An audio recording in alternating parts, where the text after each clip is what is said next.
Israel and South Africa aren't identical, obviously, in terms of the systems of apartheid that they engendered.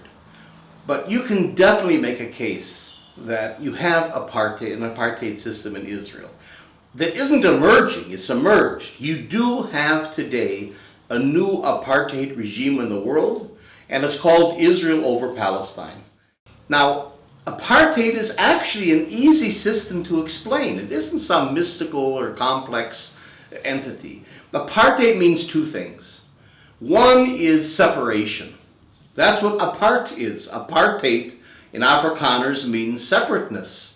It's when one population separates itself from the others, which is obviously what the Jews in Israel have done from the Palestinians. You just have to look at the flag that only represents one people in that country, the Star of David, and you can see the separation.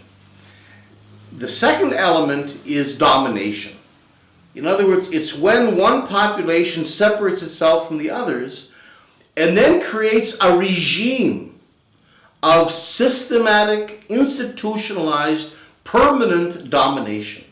It isn't just discrimination. You have discrimination everywhere in systems that aren't apartheid systems. It's when the regime is based on the principles of separation and domination. That is apartheid. And it doesn't matter if separation is based on race, as it was in South Africa, if it's based on nationality and religion, as it is in Israel and Palestine, if it's based on the color of your eyes. I mean, who cares what the basis is if you have a regime of separation and domination? And that's what you have in Israel today. And that's why I would simply say categorically, you do have an apartheid regime in Israel over Palestine.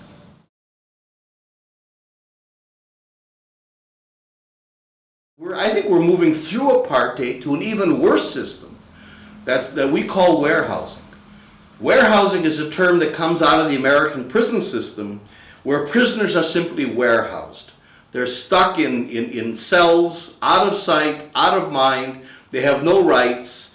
And if they riot, because we use non-political language for prisoners, the prison guards and the authorities have every right and duty to suppress that kind of a riot.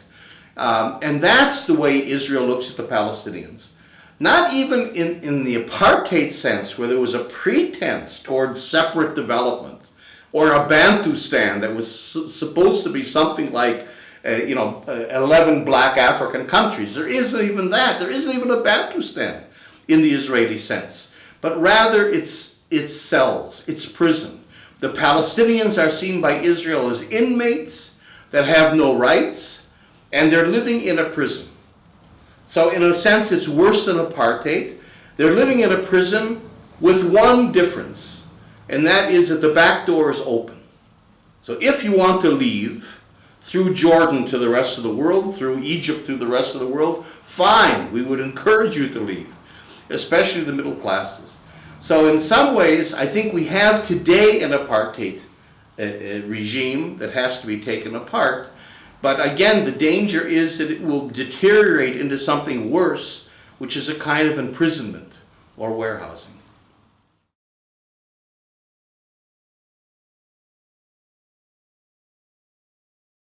Part of the whole system of displacing the Palestinians, of Judaizing the country, is of course the policy of house demolitions. I'm the head of the Israeli Committee Against House Demolitions.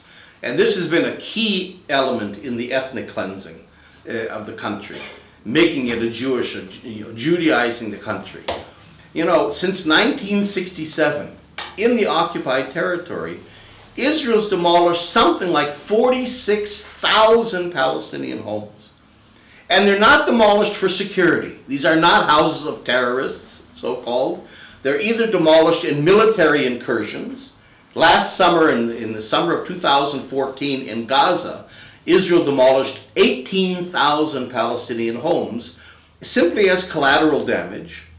Or Israel has a policy since 1967 of not allowing Palestinians to build new homes. They won't give them building permits.